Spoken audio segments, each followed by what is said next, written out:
Hi, today on Repairs 101 we're going to fix a very common problem in the bathroom. We've got a real tripper on our hands. Take these apart, show you what's inside, but of course first a quick trip to the basement to find the valves to shut off the water. Okay, as you can see, these old valves are quite sticky. I'll just turn this one down as well. And while we're here, do a quick inspection, and we can see we're in trouble because there's some kind of rust pattern forming here on the paint, indicating that this elbow needs to be replaced. Okay, we've been down to Spiderland and back, and the water's still gurgling, but we'll just release the pressure and see if that doesn't... Okay, these are wide open, and there's still a little gurgle going on. So what that indicates to me is that those valves downstairs aren't doing their job anymore either. Okay, well, you saw me turn off the valves that supply these valves with water. But what you didn't see is that those valves leaked.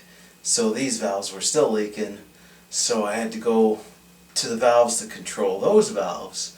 And so this is a pretty old house. It's built in 1940. And it seems all the valves are all dried out. And I had to turn off the water to the house.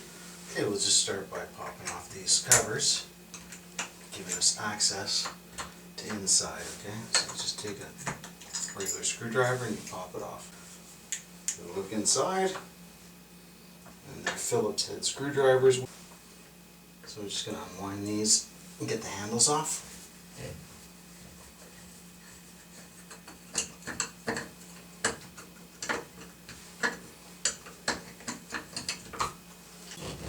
Oh, that's tight. Okay.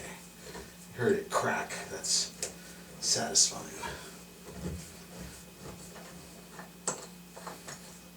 Okay. Now, as you can see, we can access the valve stem bodies. So I've had to go into my socket wrench set and get a 3/4 inch deep socket.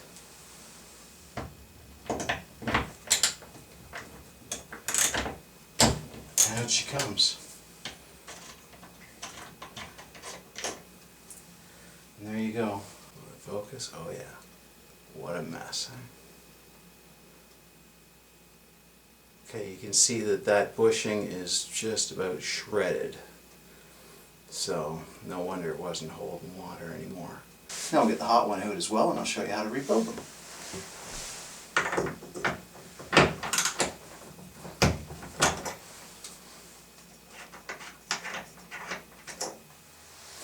You see, they come out real easy when you have the right tools. Okay. This one is all but annihilated. As you can see, the metal is starting to erode and there's virtually no rubber left there at all. Okay, so just going to feel around very gently, try not to cut myself, and see if I can see any reason why these bushings are self-destructing, or if they're just gone because of age. I can feel the valve seat with my fingertip, and it does not feel particularly sharp, so I'm going to guess that those were just really old bushings. So let's try the other one. Okay, we're going to gently probe around in here a little bit.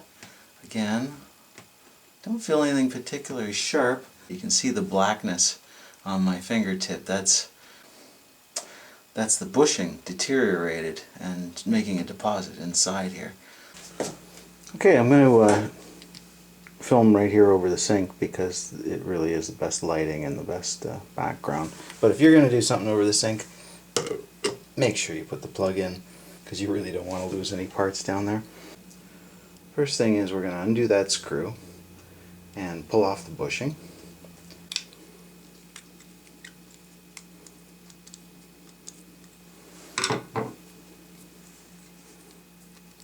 As you can see, it comes out easy, and the bushing is all but destroyed.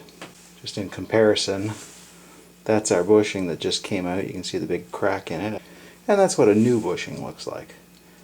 So I'll just take the other one and also take that screw out and that bushing off. This bushing's in a little bit better shape than the first one. Anyway, off comes the screw, there you go. Whoops, out came the screw, and there you go. There's the bushing. It's in a lot better shape than this one. Pull the screw out of it. As you can see, that's our pair of bushings. It's in a lot better shape than its brother. We take our little dome-shaped bushing. On the back it says 1/4 inch. So we just drop it in with the tapered side facing against the seat that it's going to seal. And you simply install the retaining screw back in. Piece of cake.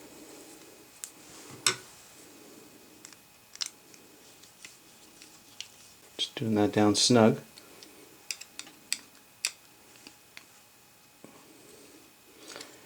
And we're done.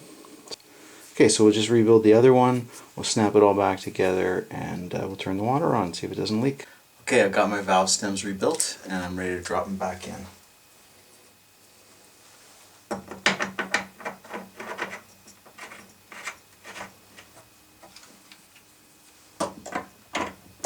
Okay, those are both down, and then I'm just going to snug the valve stems into the valve bodies, but I have to be very careful, of course. It's only brass. So I'm choking up on the socket wrench like this in order to limit the amount of torque I can put on it. The handle sits on this splined end of the valve stem, and there's a female splined plastic piece on the inside of the handle to receive it. So you just need to line it up, and it pops right into place as you heard. And then we go back in with that old screw and just wind it in. You know you're tight when the handle starts turning with the screw. Okay, so that's nice and tight, and then just nice and easy. There, I can feel the nice seal with the rubber. Now you don't want to overdo it because that's what's shredding up these seals in the first place. So we'll move over to the hot side. Okay, the water's back on.